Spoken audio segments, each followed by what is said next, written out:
शुक्लाम्बरं देवं शशिवर्णं चतुर्भुजं प्रसन्नवदनं ध्यायेत सर्वोपनोपशान्ते मंगलम भगवान विष्णुः मंगलम गरुड़ध्वज मंगलम पुंडरीकाक्ष मंगलायस्तनो हरि शुक्लाम्बरं देवं शशिवर्णं चतुर्भुजं प्रसन्नवदनं ध्यायेत सर्वोपनोपशान्ते मंगलम भगवान विष्णुः मंगलम गरुड़ध्वज मंगलम पुंडरीकाक्ष मंगलायस्तनो हरि।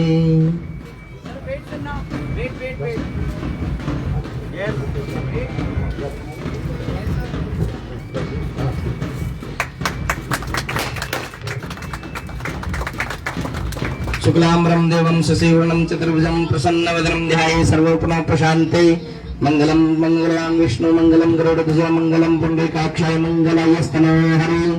हरि ओम सर्वस्तांगतोऽपि समरति पुंडरीकाक्षं साहाय्यमन्त्रं सचेव पुंडरीकाक्षं पुनातः पुंडरीकाक्षं पुनातः यजमानस्य ओम केशवाय नमः नारायणाय नमः माधवाय नमः यजमानस्य स्वस्तिफले तुल्यं कुर्यातं स्वस्तिना इन्द्रो स्वाहा स्वस्तिना पूषा विश्ववेदाः स्वस्तिना अष्टनेमिः स्वस्तिना बृहस्पतिः ददातु कस्तूरी तल्कं ललाटपटले वक्षस्थले कौस्तुभं नासाग्रे मुक्तिकङ्कणतले वेणुकरे कङ्कणं सर्वाङ्गे हरिचन्द्रं सुललितं कण्ठे मुक्तावलिं गोपालप्रमिष्ठो विजयते गोपालचूडामणि नमो ब्रह्मण्यदेवाय गोब्रह्मण्यहिताय च जगद्राय कृष्णाय श्रीगोविन्दाय नमो नमः।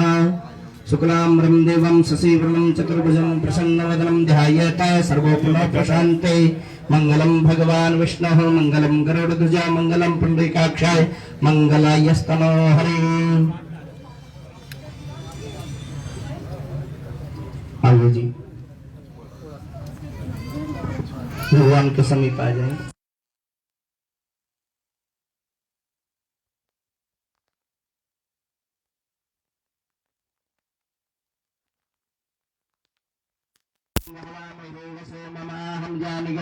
नमस्कार, आप देख रहे हैं पंजाब केसरी लाइव और इस समय हम बता दें आपको, देखिए फरीदाबाद के तेगांव घरोड़ा स्थित जो है ये विद्यासागर इंटरनेशनल स्कूल का नज़ारा, जहां पर कि फरीदाबाद के उपायुक्त यशपाल यादव जी पहुंचे हुए हैं और कहीं न कहीं जिस तरीके से आज के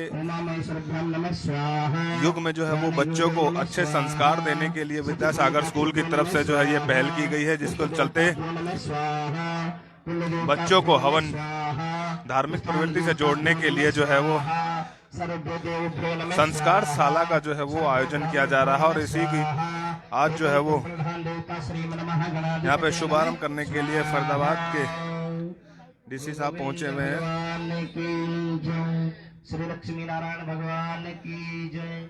गुरु ब्रह्मा गुरु विष्णु गुरु देवो महेश्वराय गुरु साक्षात् परम ब्रह्म तस्मै श्री गुरुवे नमः।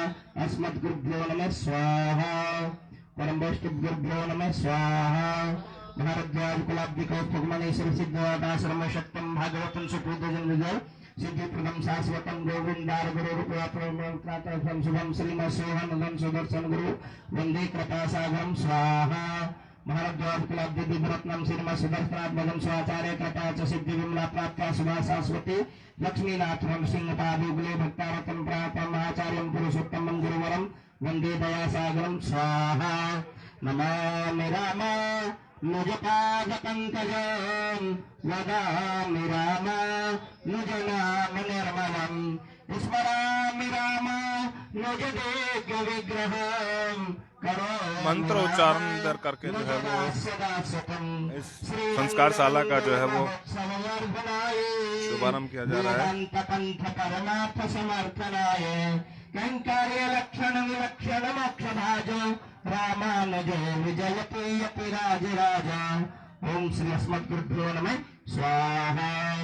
परम अष्टभ्यो नमः स्वाहा ओम गणनन्त्वा गणपतिगं गहवामहे प्रियनन्त्वा प्रियपतिगं गहवामहे निगनन्त्वा निगपतिगं गहवामहे वसो नमः हम जानि गुरुदं मातम जासुर्गं गणपते नमः स्वाहा ओम गौर्याय नमः स्वाहा ओम पद्माय नमः स्वाहा ओम सचे नमः स्वाहा ओम मेधाय नमः स्वाहा ओम विजयाय नमः स्वाहा ओम देवसराय नमः स्वाहा ओम शुद्धाय नमः स्वाहा ओम लोकमातृभ्यो नमः स्वाहा ओम घृतये नमः स्वाहा ओम पुष्टये नमः स्वाहा ओम तुष्टये नमः स्वाहा ओम आत्मकुलदेवताभ्यो नमः स्वाहा ब्रह्मा मुरारी तत्प्रांतकारी भानु सुषि भूमि सुतो बरस गुरु शुक्र शनि राहु केतुवे सर्वे ग्रह शांति करा भवन्तु नवग्रह देवताभ्यो नमः स्वाहा ओम सूर्याय नमः स्वाहा ओम चंद्रमसे नमः स्वाहा ओम भौमाय नमः स्वाहा ओम बुद्धाय नमः स्वाहा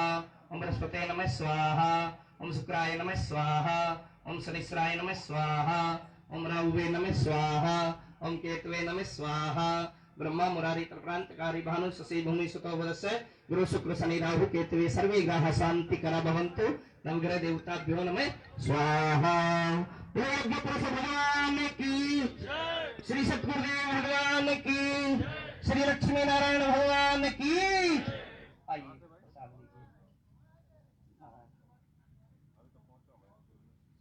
अश्विनी जी पुनावती के लिए आइए जी सभी प्रसाद ले लो टेढ़ा मेढ़ा मत कर यार। हाँ। इधर आ जा इधर आ जा।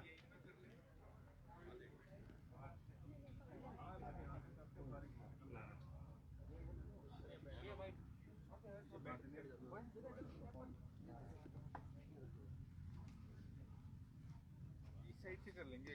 हाँ यहाँ पर ना यहाँ पर कर लेंगे बस 1 मिनट लगेगा। आइए जी आप भी लीजिए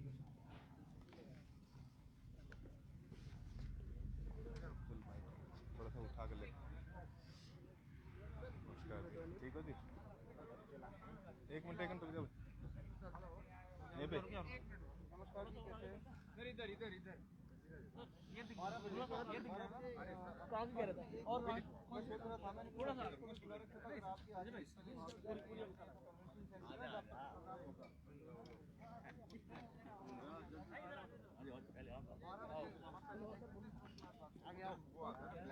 अरे ये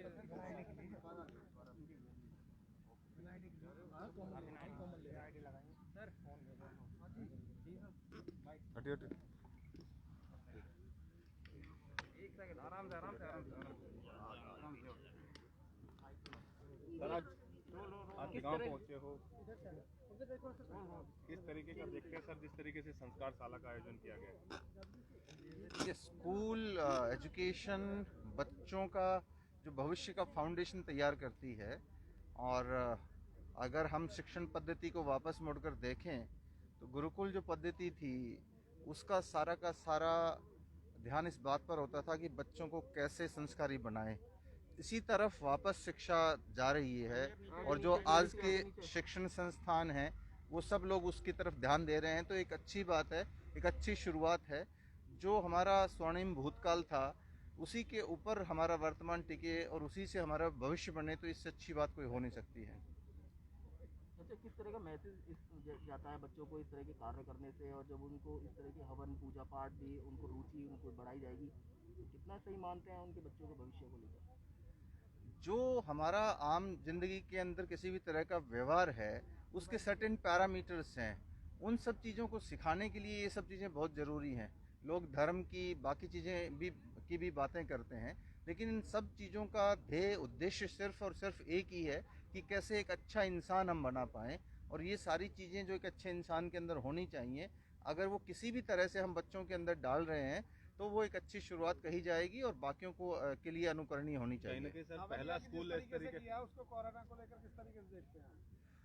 हवन के बारे में तो मैं सिर्फ उसको एक ही एंगल से देखता हूँ कि एक लंबी परंपरा है इस देश के अंदर, बहुत सारे लोग अलग अलग इसके फ़ायदे गिनाते हैं, लेकिन निश्चित तौर पर आपको शांति, आपको सुकून तो कम से कम देता है। ये बात तो मैं निश्चित तौर पर अपने अनुभव से कह सकता हूँ। अधिकतर अच्छा, जो स्कूलों योगी में सर मुनि होते थे वो यज्ञ करते थे और कहते थे कि उनको तनाव नहीं रहता था, डिप्रेशन नहीं होते थे, वो शांति उनको मिलती थी, तो ये भी कहीं ना कहीं बच्चों की शिक्षा पर इसका असर पड़ता है, ये भी एक पहलू हो सकता है।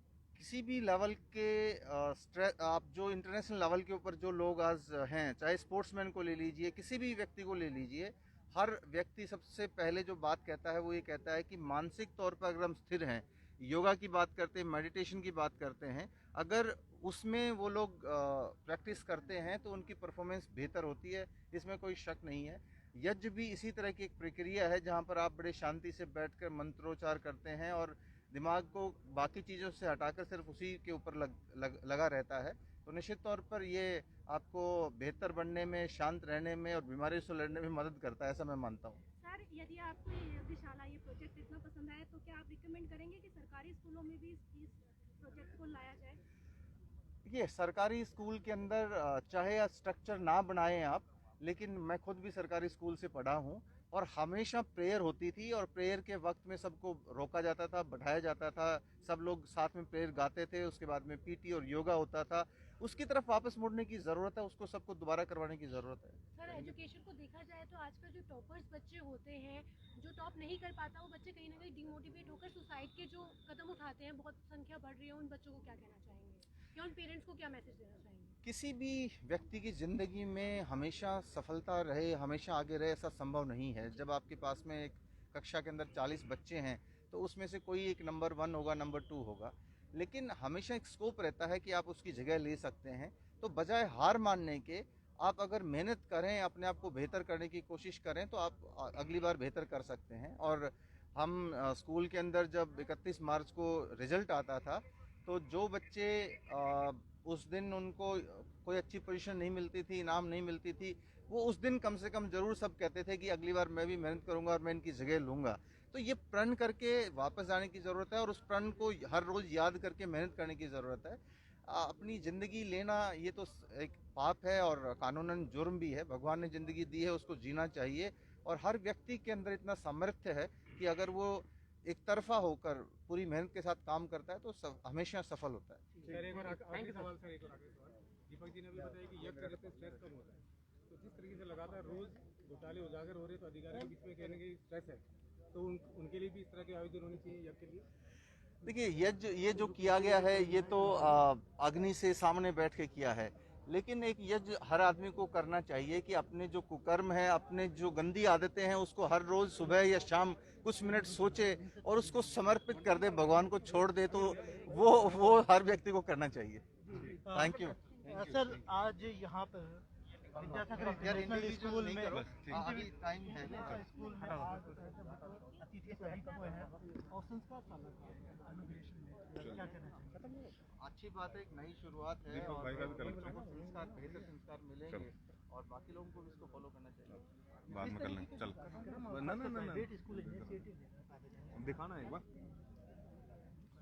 तो ये फरीदाबाद के डीसी यशपाल यादव जी से, जिन्होंने साफ तौर से कहा कि कहीं ना कहीं जिस तरीके की ये शुभारंभ जो आज स्कूल की तरफ से किया गया है, विद्यासागर इंटरनेशनल स्कूल की तरफ से किया गया है, इससे एक बहुत अच्छा मैसेज आएगा और जिससे बच्चों का भविष्य कहीं ना कहीं उज्जवल होगा। और इस संस्कार शाला का जो है वो आज यहाँ पे आयोजन किया गया है और इस संस्कार शाला में जो है वो बच्चों को अध्यात्म की ओर जो है वो ले जाया जाएगा। अध्यात्म के बारे में जो है वो उन बच्चों को पाठ पढ़ाया जाएगा, क्योंकि आज के जिस तरीके से पाश्चात्य कल्चर जो है वो तकरीबन स्कूलों के अंदर देखा जा रहा है, चाहे वो तमाम वो स्कूल हैं, लेकिन अपने जो यज्ञ की बात करी जाए, जिससे अध्यात्म की बात करी जाए, तो अध्यात्म की ओर जो है वो तकरीबन स्कूल जो है वो भूलते जा रहे हैं। लेकिन विद्यासागर स्कूल इंटरनेशनल स्कूल की तरफ से जो है वो एक बहुत अच्छी पहल की गई है, जिसके चलते अब कहीं ना कहीं बच्चों का भविष्य और सुनहरा होने की उम्मीद जग जाएगी।